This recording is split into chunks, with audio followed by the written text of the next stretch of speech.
در داخل قبر این به چند پوسیدگی هم باشه، نابود شدگی هم باشه، ثواب این در برزخ در عالم ارواحش می رود.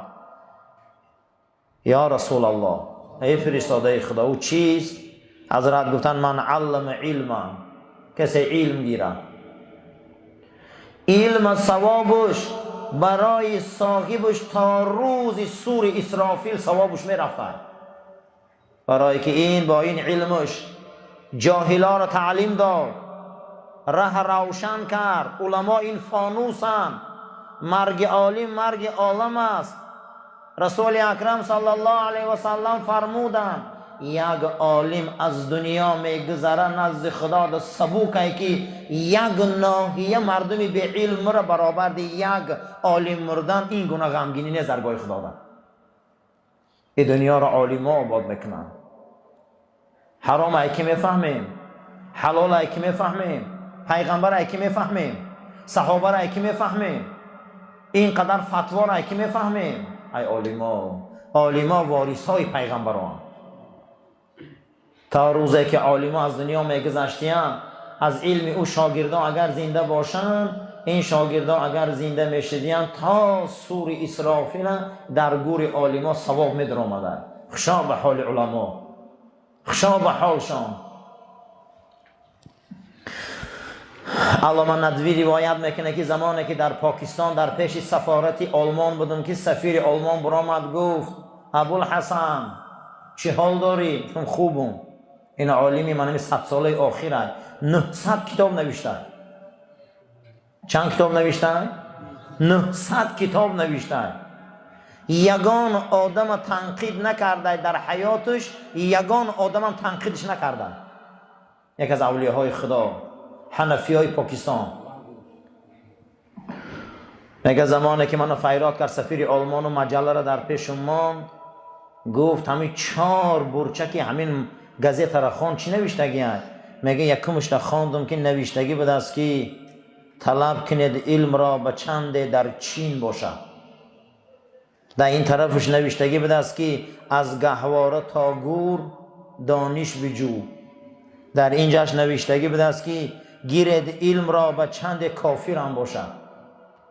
در این برش نوشتگی بود است که همون روز مسلمان ها امتی من به علم روبرو آوردن، مال گم شده شان یافتن. گفتم همین سخن کیه؟ گفتم سخن پیغمبر ما. گفت در عصر 6 این انسان هم خیلی فلسفه داشته. اما گفتم بله، چرا اینقدرش ما جاهله باشم؟ تخم را صحرانشینان کاشتن، تخم را صحرانشینان کاشتن، حاصلش افرنگیان برداشتن. علامه اقبال میگه این تخم میگه صحرانشینا، در داخل انمو یورتو، در داخل انا همون کوه، در داخل به چراغی به سویتی علمای اسلام با الله کاغذ آورد، این دوزای اروپایی گرفتن اروپا ساختن. تخم را صحرانشینان کاشتن، حاصلش افرنگیان برداشتن. زن پسی پاتخت کیکاووس را، سر بده از دست مده ناموس را. تخت کیخسرو، تخت کیخسرو پسی پازن میگه علامه اقبال لاهوری، اما تو گردن نته که تو مسلمانی. دنیا با تمامی بزرگیش اگر ما ده هجوم کنه، پیغمبر شب معراج گفت دنیا پیش من آمد، من در روش گفتم که ترا من طلاق دادگیم. دنیا با تمامی ناز و نعمتش پیش ما بیایه کو، ما باید پسی پا زنیم، ایمان محمدی را دست نتیم. زن پسی پا تخت کیکاووس را، سر بده از دست مده ناموس را. تو میدانی که نسل تکیه میگه علامه اقبال، تو میدانی که نسل تکیه، نسل تو اون خالد ابن ولید بود که از دست این روم بلاد شام تازه کرد.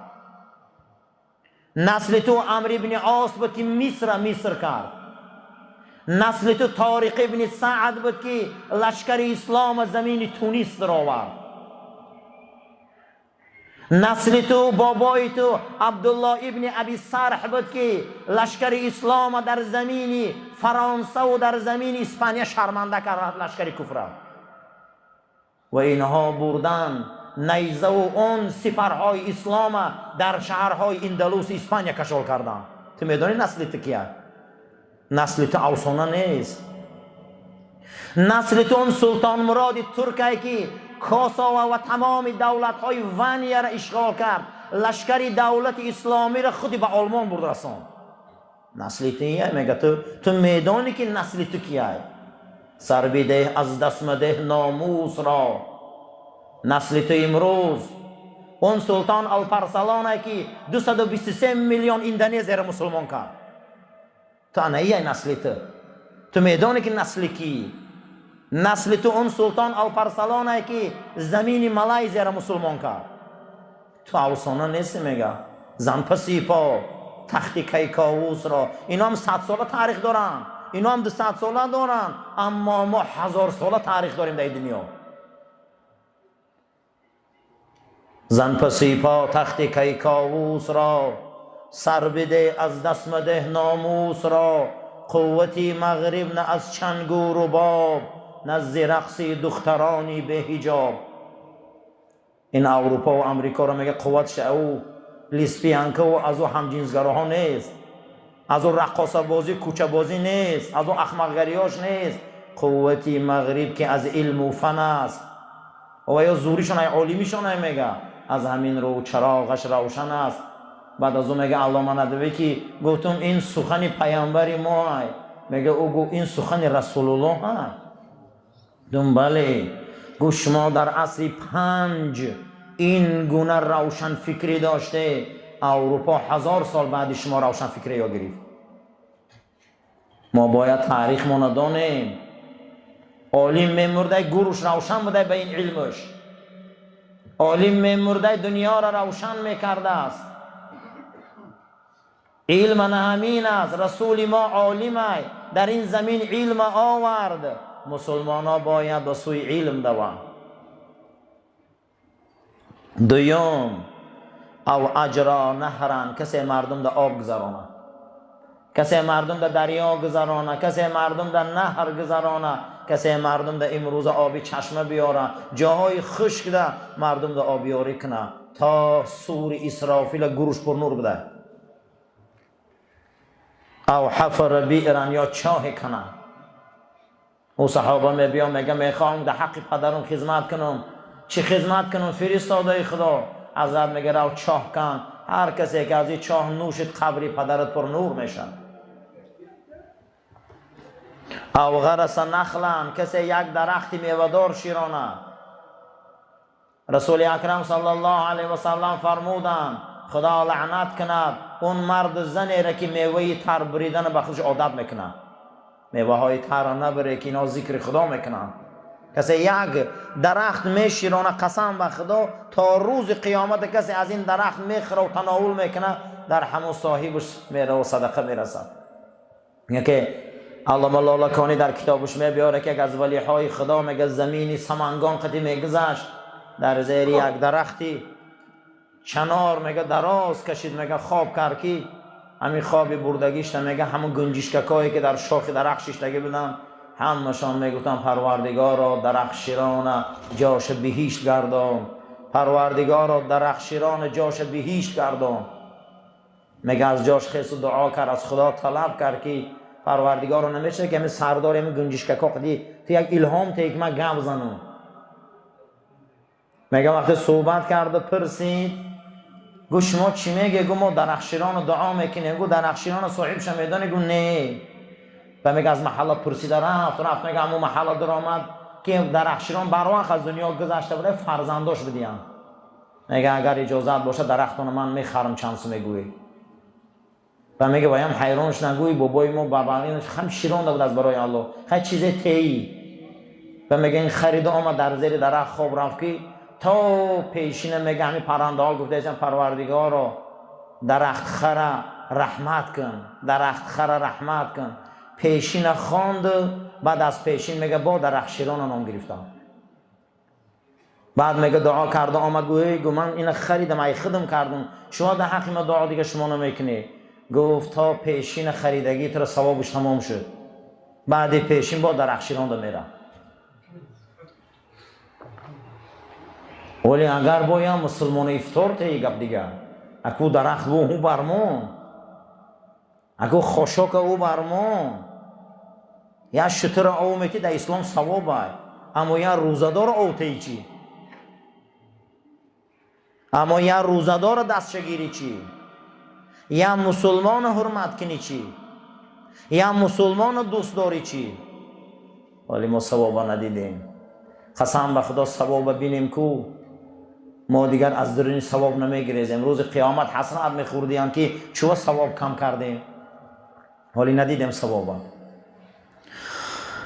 او غرس نخلا کسی یک درخت شیرانه تا روز قیامت گورش روشن بده او بنا مسجدن کسی مسجد بنیاد کنه خشا به حال انسان های مسجد میسازن روز قیامت بنده ها را حساب کتاب میکردین دو چیز دا آمدن دا خدا میگفته حساب نکنه میگفته چیه حساب نکنه این دو چیزا میگه وقتی می آمده که پولش در مسجد داده شدگی بده مسجد یک خیشت موندگی بده میگفته که ایره حساب نکن در رای الله ها در رای مسجد حساب نمیکردیم گفتن دویومش چیه گفت کسی پدر و مادرش تا گفت نفقه میتیم نفقه پدر و مادرم این خالص لیلا خدا حساب نمیکردن کتگیاتون پولاتون اتواتون ده صرف کنه همون چاپلوسی و چرم زبانیه که یک ظالم یا پولدار میکنه روی اتو چرا کنه تعریف پدر و مادر کنه اوقات گرم اتو چرا ته تبابت اونها رو بره لباس ها رو برای اونها خره برای پدر و مادر آبرو شوه برای پدر و مادر رنگ کوهباری ستون شوه برای پدر و مادر همیشه بلند شوه ابن قدامه میبیاره یکی از جوانهای مست الست میگه مستانه بود در عراق هر روز پنجشنبه میگه جوانها را جمع میکرد و بزم میکرد در باغش و یک روز میگه یکی از دوستای بیگانم دیگه در همونجا 6 تا بوده این جوان میگه دیگه در همون باغ کلام مستانگی میکرد و بسیار میگه از حد میگذشت یک بچه بود و میگه این مرد سپاه بود اهمیت میداد که از دور یک موی سفید نورانی در دستش بیل میگه میامد نگاه میکرده خرسند میشده با میرفت همون تاکاش پا بیل کنی بعد از او پرسید که ای جوانی قدر تو مست عیاری میکنی و ای قدر شوخی و حزل میکنی ای قدر تو از رمکه میبروی یا موسفید من میبینی میبینی پشت گلات را تماشا میکنه و میخنده کیه او؟ و میگم تو نگاه کرد و گفت پدر مای گفت کیه؟ گفت پدر مای گفت چیکار میکنن؟ گفت امروز حماله تمام زندگی در گردن اموه همون باغا را نگاه میکنه زمین ها را این میکنه زمین ها را اون میکنه تا یک خدمتگار گرفتن برای من همین خدمتگاری همین خوبه لیکن گو او میامد را میدید میگه فخر میکرد بچه شب به جای گوه که من خون شم من پوست شم من فیضی اوم به جای این گپا را گفتن میگه همین مستی کرد خندید رفته میگه هفته دیگر میگه خبر آمد که این بچه میگه جوان مرگ شده سال نگذشته میگه باغ خشک شد پدرم از دنیا رفت وقتی که خسروی پرویز نامه رسول اکرم صلی الله علیه و سلم در راند آوردن گفتن که حضرت نامت خسرو شاه ایران در راند حضرت دستاش بلند کردن گفت پروردگار الهی نم کشورش در رانم بعد از چند 6 ماه بعد میگه خبر آوردن که حضرت دعات قبول شد خسرو و بچهش کشته شکمش در رانده دعات قبول شد میگه حضرت در پشت دستشان 3 بارم که سخت زدن که پدر مشرکای پدر مشرکای پدر مشرکای این بچه جوان مرگ میشه دست افتاده دراز کردن چون امروز یاشا جوان مرگ میشن ابن بطوطه میبیاره که یکی از تابعین بزرگ شب خطی پدرش بحث میکنه پدر این گپ میگه و وای اون گپ میگه بحث حضرت معاویه خدی حضرت علی پدر میگه علی حق بود بچه میگه که این امام بزرگ دور میگه معاویه حق بود بحث به درجه میشه که بامداد میشه پدر میخیزه و میگه من میرم مسجد بچه هم میخیزه امام بزرگ بود گو من هم میرم گو نماز جامع در عراق میگه خیست طهارت گرفت و میگه رفتم که صدا بلند شد که امام جعفر صادق آمده بامداد نسل رسول اکرم اینا، یکی از بزرگترین امامای شیعه، این نسل فاطمه و زهرا های. میگه گفته متون سادات و سیدزاده های زیارتش روم، آمد و میگه که امام پیر شدگی بود، از مسجد بیرون میبرامد، سلام کردم دستش قبیده، میگه قبیده، گو بچم قطعی آتت بحث کم کن که عمر کلتش دیسته. میگه من یگان بار ندیده بودم جعفره. میگه حیران شدم که ای کجا میدونه. میگه گشت گفت که بچم بحث کم کن، بحث کم کن، بحث کم کن که عمرت کوتاه دیدستم. برای همی برادران، کسی مسجد بنیاد میکنه، کسی این نعمت ها رو میگیره، کسی این اخلاق ها رو گوش میکنه، کسی این درجه ها رو میگیره، همه این عزت های فضل های رحمت های از این حدیث های گوهربار رسول اکرم صلی الله علیه و سلم استفاده بره، از اینها اخلاق سازه، از اینها برنامه سازه. زیرا اینکه هر کسی مسجد میسازه، هر کسی پدر و مادرش نان میداده، هر کسی پدر و مادرش پول میداده، لباس میخریده، برابر دی مسجد ساخته روز قیامت حساب نداشته. کوشش کنه که پدرها همیشه از ما راضی باشن، مادر از ما راضی باشن. همه دنیا در زندگی معنیش همینه یک برای مسلمان. در زمان خلافت حضرت عثمان میگه یک جوان هر بگی پنجشنبه جمعه میدن آمد، روضه مبارک می آمده دعا میکرد و حضرت عثمان پیشان آمدن گفتن من تو را هر بگی جمعه میبینم، دیگه روزا نیستی، چرا نمیبیایی دیگه روزا و بگی جمعه میبیایی؟ گفت من یک پدر و مادر پیر دارم، فقط من یک بگی جمعه از اونها جواب میگیرم که از بادیه میبیام، من جواب ته من اقلا عصر روم از قفای خلیفه و در روضه مبارک رسول اکرم خانم. من برای همین گونه بیام همینجا دعا میکنم. حضرت میگه نگاه کرد، گفت من نمیشناسی؟ گفت نه. گفت من جاینشین آخران پیغمبرم صلی الله علیه و سلم، من عثمانم، میخوای که همچه ای زبان پیغمبر نصیحت کنم؟ گفت بله. گفت علیک والعود، بازگرد. گفت همین بگی پنجشنبه هم نبیو. همون گفت خدمت همه را کن، گفت همین جا نبیا. گفت او به تو محتاجن، گفت خدا به تو محتاج نیست. گفت رام گفت خدمت همه را کن، زیرا که تو اینا را دیگر گفت امروز فردا میوی یا نه. بعد از یک ماه گذشتن میگه آمد که جوان در پیش روضه گریه داره. گفت چا کردی جوان؟ گفت چهارشنبه پدرم از دنیا رفت و شنبه مادرم، دیگه من هیچ کنه دارم، اگه هر روز میبیام. پدربانی مادربانی بسیار چیزی بزرگه دوره میگذره، برابر دی بنیادی مسجد نفقهشان فضل داشته. خدا نمیپرسید در روز قیامت. کسی این کارو میکرده میمرده میرفته تا سور اسرافیل ثواب همین عملاش در گوروش میدر آمده است. پیغمبر ما صلی الله علیه و سلم بزلانه ایتلر امر خلدن. Bu hadisga payg'ambarimiz aytdilar, 7 narsa bor. Inson o'lib ketadi, bu 7 narsa qabriga kiradi. Barzaxiga kiradi, qabrida obod qiladi. Payg'ambarimiz aytdilar. Voy payg'ambar bu nima? Payg'ambarimiz aytdilar, birinchi ilm. Har inson o'qiydi, shogirdi ta'lim beradi. Mardimni johil mardimni hidoyat yo'lga olib keladi. Yozishni o'qitishni mardimga yod beradi, o'lib ketadi. Bu amal qabriga, ruhiga, ravoniga savob ketadi. Ikkinchisi, bir inson mardimga suv olib keladi, nahr qiladi, kanal qiladi, juybor qiladi. Mardim bu suvni ichadi, bu suvni. Mardim istifoda qiladi. O'lib ketsa ham qabri obod. Duo ketadi. Payg'ambarimiz alayga keladilar, yo Rasululloh, atam o'lib ketgan, atamni haqqiga niyatim shuki sadaqa qilay. Nima qilay yo Rasululloh?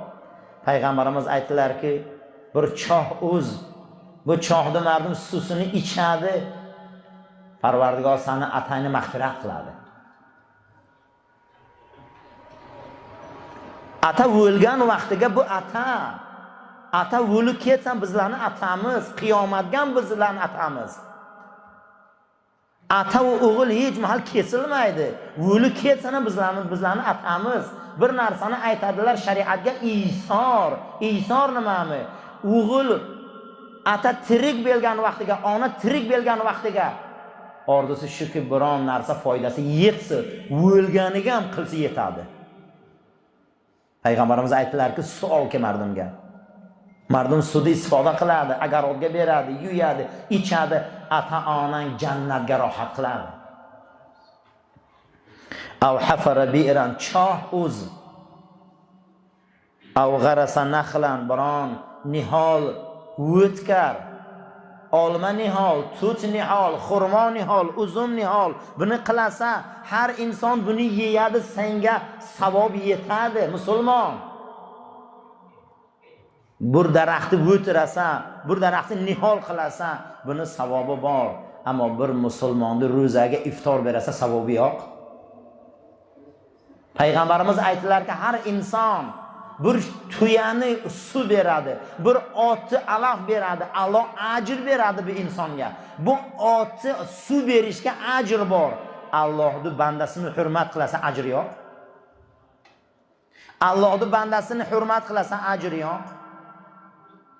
Payg'ambarimiz sollallohu alayhi vasallam aytdilar, ikkita musulmon salom qiladi, bir-birini qo'lini tutadi, aytadi assalomu alaykum va rahmatullohi va barakatuhu. Shu qo'lni olgan vaqtiga Alloh hamma gunohini mag'firat qiladi. Bir salom bizlarni gunohimizni to'kilib mana ko'ydiradi. Bir salom. Islom shu islom. Islom shunaqa islom. Har inson bir ramazonlik odamga iftor beradi. Yaxshi salom beradi, hurmat qiladi, hammasi savob. Payg'ambarimiz sollallohu alayhi vasallam aytdilar, tasahharu fa inna fi suhuril baraka. Ertalab sahar xuragni qilinglar. Sahar xuragga Alloh barakat bergan. Yahudlik ro'za tutadi, Nasoro boshqa oyin, boshqa dinlar ro'za tutadilar. Men ham ro'za tutaman aytdi Rasululloh. Bilasizlarki, mendi ro'zamda Nasoro ro'zasini, Yahudlik ro'zasini farqi nima? Yo'q, bilmaymiz yo Rasululloh. Aytdi saharlik yeyish. Farqi shu. Saharlikni yeyinglar, duo qilinglar. Saharlikka barakat. Ertalab terkelinglar. Ramazon juda ham katta oy. Bu Qur'on oy, bu rahmat oy. Gunoh ko'yib ketadi. Bizlar chiqamiz, yurakimizga, ruhimizga, badanimizga gunoh qo'ymaydi. Buni kim eshitadi? Qur'on aytadi. Va ma yatazakkaru illa ulul albab. Bu Qur'onni, bu hadisni, bu payg'ambarimizning yo'lini kim quloq soladi? Har inson bu boshiga aql, farosat bor. Bu gaplarni kim quloq soladi? Har insonniki buni ichiga iymon bor, tavfiq bor, boshiga farosat bor. Farosat bilmagan vaqtiga, xirad axloq bilmagan vaqtiga bu gaplar bir afsona. Bu yerga keldimiz, Qur'onni quloq solamiz, duo qilamiz. Bizlarni Alloh rost yo'lga, pok yo'lga, payg'ambarimiz va sahobasini yo'liga hidoyat qilsin. Allohumma rabbana taqabbal minna innaka antas samiul alim va tub alayna innaka